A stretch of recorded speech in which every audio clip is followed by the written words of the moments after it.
अस्सलाम वालेकुम students, this is sir Yasir. हम इंस्टॉलमेंट सेल्स पेटी वाला बुक का प्रॉब्लम नंबर 23 कर रहे हैं। कंपनी का नाम है A1 company, follows a perpetual inventory system and FIFO method for inventory valuation, closes its books twice in a year at June 30 and December 31st। Balance है जनवरी 1st। ओपनिंग बैलेंस है instalment account receivable का 1999 का 75,000।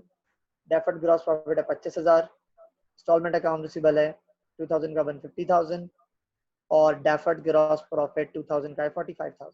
ये opening का data. Ending के data में क्या रहा है? Instalment sales made at 25% above cost during the 6 month period. Amount बन रहा है 4.5 lakh. And instalment account receivable 99 cancel हुआ 5,000 और रिपर्स मर्चेंडाइज हो रही है 2,500। उसके बाद एंडिंग डेटा में 99 का रिसीवेबल है 30,000, 2000 का 45, 1 का 175,000।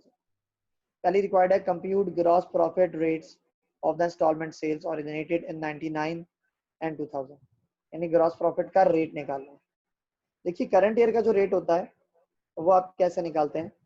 करंट ईयर की सेल्स में से cost of goods sold minus करते हैं, डेफर्ड ग्रॉस प्रॉफिट आता है, देन उसके through deferred gross profit divide by sales multiply by 100 करते हैं। लेकिन जब आप प्रीवियस ईयर की बात करते हैं तो वो ओपनिंग के deferred GP divide by opening के अकाउंट रिसीवेबल करेंगे तो प्रीवियस ईयर का रेट मिल जाएगा आपको। ठीक है बेटा, ओके। अब आते हैं पहली रिक्वायरमेंट पे, डेफर्ड जीपी रेट निकालना है। सॉल्यूशन की तरफ आते हैं। Gross profit rates, DGP rate is equal to DGP divide by instalment sales multiply by 100। तो तीनों ईयर का डीजीपी कितना है देखें। पहले हम बात करते हैं 1999 की। तो 99 का डेफर्ड जीपी है 25,000 और इंस्टॉलमेंट अकाउंट रिसीवेबल है 75,000। दोनों को डिवाइड करा और मल्टीप्लाई बाय 100 कर दिया। रेट आ गया 33.33%। 2000 पे आते हैं। 2000 का कैसे निकलेगा? 45,000 डिवाइड बाय 150,000 मल्टीप्लाई बाय 100। तो ये नेक्स्ट ईयर का भी रेट आ गया 30%। फिर आते हैं 2001 की तरफ। करंट ईयर की आपकी सेल में से cost of goods sold minus करेंगे। सेल हो रही है 25% अबव कॉस्ट। ठीक है भाई, तो पहले निकालते हैं कॉस्ट। कैसे आएगी? अब कॉस्ट देखते हैं। अब इसके बाद हम अब वैल्यू कैसे लिखते हैं देखें। यहाँ लिखा मैंने 450,000, इसको करूंगा मल्टीप्लाई बाय 100 डिवाइड बाय 125। देखिए हमने सेल करी 25% अबव कॉस्ट, यानी कॉस्ट के ऊपर 25% ऐड कर दिया हमने। तो क्या आ गई? सेल्स की वैल्यू 4.5 लाख आ गई। तो जो सेल्स की वैल्यू 4.5 लाख थी उसको हम करेंगे मल्टीप्लाई बाय 100 डिवाइड बाय 125। तो क्या आ जाएगी हमारे पास? सेल्स की वैल्यू आ जाएगी। ठीक है बच्चों, oh sorry, cost of goods sold की वैल्यू आ जाएगी। सेल में से आपने कॉस्ट माइनस करी, डेफर्ड ग्रॉस प्रॉफिट आया 90,000। अब deferred gross profit divide by sales multiply by 100, तो डेफर्ड जीपी का रेट आया 20%। ये आपका डीजीपी रेट है।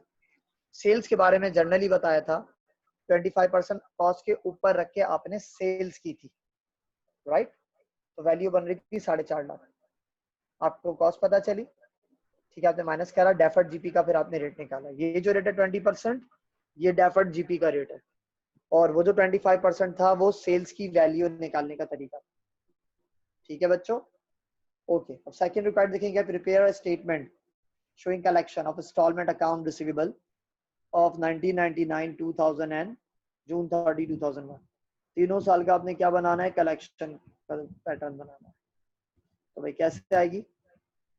करंट ईयर की सेल 4.5 लाख और प्रीवियस ईयर का रिसीवेबल का ओपनिंग, उसमें से लेस करेंगे तीनों का closing balance of account instalment account receivable.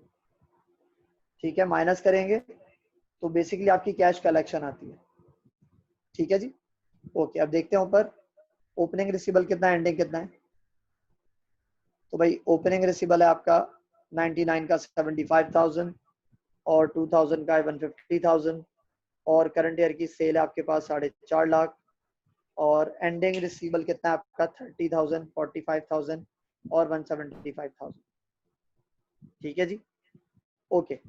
अब पहले तो आप माइनस करेंगे ओपनिंग रिसीवेबल और सेल्स में से तीनों एंडिंग बैलेंस, तो आपकी जनरली कैश कलेक्शन आती है। लेकिन अगर कोई रिपोजिशन हो तो वो भी लेस होता है, इंस्टॉलमेंट अकाउंट रिसीवेबल कैंसिल अगर हो तो। जैसे 450 माइनस 175 तो कितना है 275। ये आपकी कैश कलेक्शन हो गई 2001 की। 2000 पे आते हैं, 150 माइनस 45 1,05,000 आपकी कैश कलेक्शन आ जाएगी 2000 की। फिर 99 पे आते हैं, 75 माइनस 30 तो कितना आता है 45,000। ये कलेक्शन हो जाती अगर इंस्टॉलमेंट अकाउंट रिसीवेबल कैंसिल नहीं होता। तो कितना कैंसिल हुआ देखिए, यहाँ सवाल के अंदर लिखा हुआ है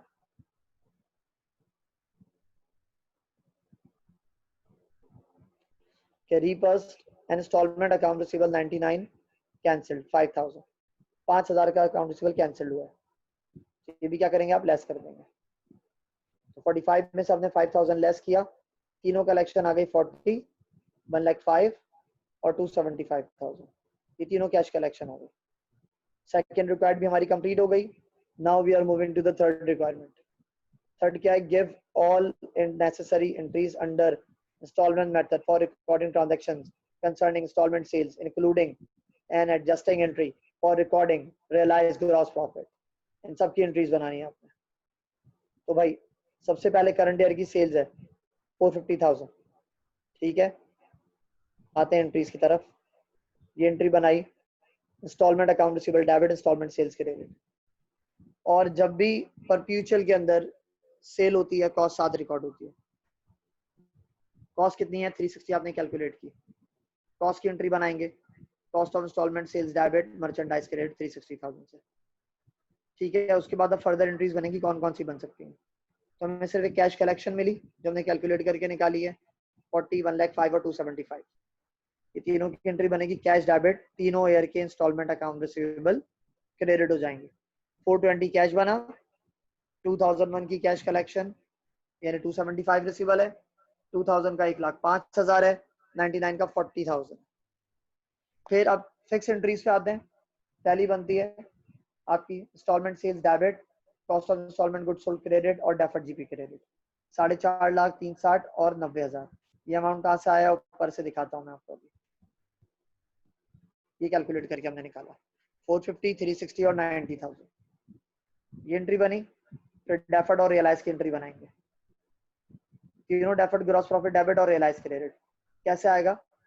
ये कैश कलेक्शन आई आपके पास, इसको आप परसेंटेज ऑफ प्रॉफिट से मल्टीप्लाई करेंगे तो क्या आ जाएगा आपके पास, रियलाइज प्रॉफिट आ जाएगा। ठीक है जी, तो रियलाइज प्रॉफिट कैसे आएगा, cash collection multiply by rate of profit. तो ये रहा रेट ऑफ प्रॉफिट और ये निकली हुई कैश कलेक्शन। यहाँ हमने निकाली है कैश कलेक्शन सेकेंड रिक्वायरमेंट में तीनों ईयर की। तीनों ईयर की परसेंटेज यानी 33.33, 30%, 20%। तीनों को मल्टीप्लाई करेंगे 40, 105 और 275 से, तो आपके पास रियलाइज प्रॉफिट आ जाएगा।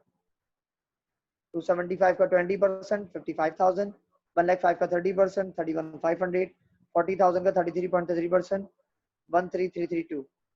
तीनों को प्लस किया, रियलाइज बना 99,832। तीनों deferred gross profit debit, realise gross profit credit, realise gross profit debit और profit and loss account credit. ये हो गई हमारी रिक्वायरमेंट। ठीक है, अब आते हैं नेक्स्ट। ठीक है, एंट्रीज बन गई सारी आपके पास। अब रिपोजिशन है, record reposition without recognising loss और गेन, यानी आपने लॉस और गेन शो ही नहीं करना और आपने डायरेक्ट रियलाइज प्रॉफिट को क्या नाम है रिपोजिशन की एंट्री बनानी। तो रिपोजिशन देखें कहाँ हो रहा है, कितना हो रहा है। ये आपके 5,000 का 99 में कैंसिल हुआ, 2,500 मार्केट वैल्यू है।